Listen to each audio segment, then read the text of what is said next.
नमस्कार दोस्तों।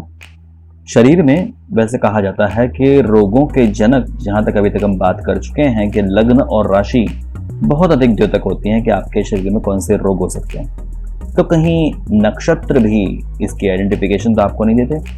हो सकता है अंधेरी रात में समस्त आकाश में करोड़ों छोटे बड़े रंग बिरंगे तारे चमकते हुए दिखाई देते हैं। महर्षियों ने इन्हीं तारों में से अपने हिसाब से तारों को पूर्व से पश्चिम गति के आधार पर 27 भागों में विभक्त किया।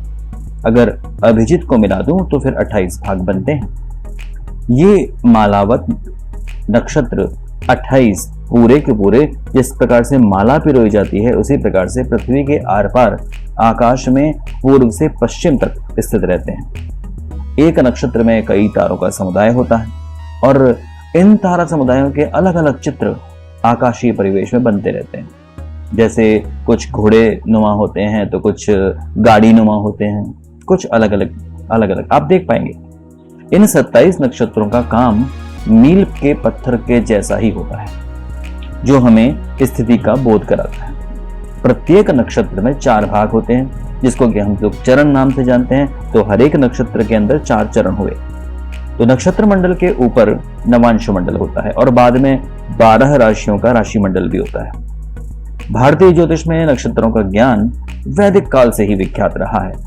राशियों का नाम भारतीय ज्योतिष में यूनान आदि से अलेक्जेंडर के काल के करीब ही जुड़ना प्रतीत होता है।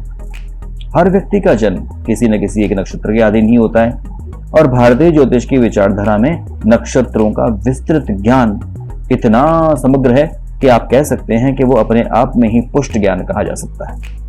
प्राचीन भारतीय जो नक्षत्र के आधार पर ही जन्म लेने वाले जातक का संपूर्ण भूत भविष्य और वर्तमान तक बतला दिया करते थे। नक्षत्र और राशियों के बीच आखिर संबंध क्या है, ऐसा हम लोग आज की चर्चा में शामिल करने वाले हैं। देखिए, प्रत्येक राशि इन नक्षत्रों को अधिस्थापित करती है।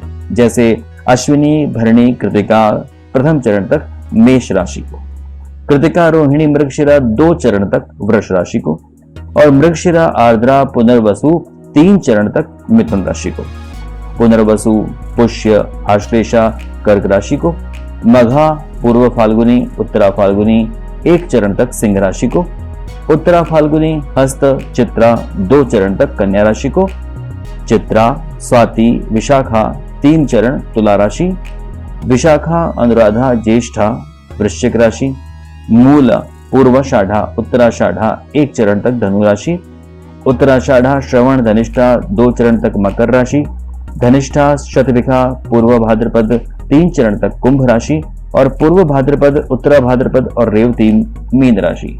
इसका चार्ट आप आसानी से किसी भी पंचांग में देख पाएंगे। यदि आप कोई भी अच्छा विशेषज्ञ द्वारा निर्धारित पंचांग लें तो उसमें आपको ये चक्र अवश्य ही मिल जाता है। जन्म समय में जातक को कौन सा नक्षत्र चल रहा होता है, उसका कितना मान बीत गया है और कितना शेष रह गया है, ये पंचांग से ज्ञात किया जा सकता है। उसी के आधार पर विंशोत्तरी दशा का आकलन होता है। परंतु जातक को कौन कौन से रोगों की संभावना रहेगी, यह बात सटीक रूप से जन्म नक्षत्र के आधार पर ही विदित हो पाती है और हम उन संभावित रोग आदि के उपचारार्थ प्रक्रिया प्रारंभ कर सकते हैं। भाई, विभिन्न 27 नक्षत्रों में जन्मे हुए जातकों के गुण दोष अगर हम देखें और समझने का प्रयास करें तो आपको काफी कुछ समझ में आ जाएगा कि उनको संभावित रोग कौन कौन से हो सकते हैं। चलिए शुरुआत करते हैं। बातचीत के दौरान अश्विनी यानी मेष राशि, ये बेसिकली केतु का नक्षत्र है। तो पहले पुत्र की मृत्यु हो अथवा वो रोग, इसका बताया गया नक्षत्र का प्रभाव है। भ्राताओं से इनमें दुश्मनी रहती है, निरंकुश होते हैं और धन के लोलुप होते हैं, आभूषणों को बहुत अधिक प्यार देते हैं। लगभग 2 पत्नियां इनकी अगर हो सकती हैं। सरकारी नौकरी अथवा फैक्ट्री से इनको रोजगार मिलने की संभावना होती है, ऐसा अश्विनी नक्षत्र के जातक कहते हैं। इनके संभावित रोग कौन कौन से हो सकते हैं? आप क्योंकि ये मेष राशि के हैं, अश्विनी नक्षत्र के हैं, तो इनको सिर से संबंधित रोग हो सकते हैं। सिर में चोट लगना, मस्तिष्क घात होना, थ्रोम्बोसिस, नाक से रक्तस्राव होना, मिर्गी, कमजोरी, चक्कर आना, या फिर स्नायु तंत्र के रोग, रात्रि में नींद न आना, आंतों और पेट के रोग, इनको होना संभावित है।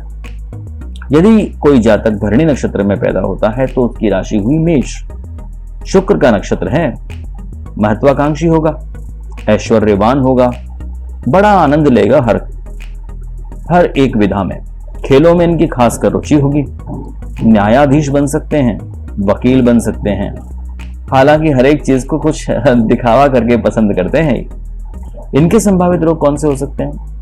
अब क्योंकि ये मेष राशि से संबंधित हैं तो मस्तिष्क के रोग होना संभावित है। इसके अलावा और कौन से रोग हो सकते हैं? तो मेनिंजाइटिस, रात्रि में नींद न आना, तेज बुखार से इनका सामना हो सकता है। कृतिका नक्षत्र, कृतिका नक्षत्र एक चरण तक तो आपके मेष राशि और उसके बाद का हिस्सा आपके वृष राशि का होता है।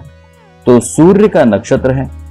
ये लोग बड़े ही स्वस्थ और हृष्ट-पुष्ट शरीर वाले होते हैं, लेकिन फिर भी इनको मेष और वृष राशि अपने अपने रोगों की आक्रांत जरूर करते हैं। तो संभावित रोग कौन से हुए? मस्तिष्क के रोग, नाक का बहना। अब हम लोग वृष राशि में आते हैं तो कंठ प्रवाह, थक्का जमना, गाउट या पिंपल्स, इनको परेशान कर सकते हैं। आइए चलें रोहिणी नक्षत्र से मिलते हैं। रोहिणी नक्षत्र वृष राशि, नक्षत्र का जो राशि है हमारी वो है वृष और इनका स्वामी है चंद्र। बड़े ही खुशमिजाज होते हैं, सद्व्यवहारी होते हैं, संगीत के प्रेमी होते हैं, पढ़ाई बहुत करते हैं, अध्ययनशील होते हैं, मीठा बोलते हैं, स्त्रियों के प्रति लालायित रहते हैं, बहुपुत्र होते हैं इनके, रोगी और तड़क भड़क वाले होते हैं। संभावित रोग कौन कौन से हो सकते हैं? तो वृष राशि है इसलिए गले का शोथ, सर्दी जुकाम, आंखों की बीमारियां, पैरों के रोग, पक्षाघात, स्त्री जातक में मासिक धर्म की गड़बड़ी यहां पर दृष्टिगोचर होती है। आज हम लोग आपसे चर्चा कर रहे हैं नक्षत्र और उनसे संभावित रोगों के बारे में। आज हम लोगों ने आपसे जो बात की वो थी अश्विनी नक्षत्र के बारे में, भरणी नक्षत्र के बारे में, कृतिका नक्षत्र के बारे में और रोहिणी नक्षत्र के बारे में। वृष राशि का एक और नक्षत्र लेते हैं, मृगशिरा। मृगशिरा जो है हमारा नक्षत्र है वो वृष राशि को इंगित करता है। इनके नक्षत्र स्वामी होते हैं मंगल। तीव्र चुंबकीय और धनवान व्यक्ति होते हैं। वैवाहिक जीवन बड़ा कष्टमय होता है। दुर्घटना का भय इनको सदैव लगा रहता है। ग्रंथाव, एडिनोटिस इनको हो सकता है। संभावित रोग इनके कौन कौन से हैं?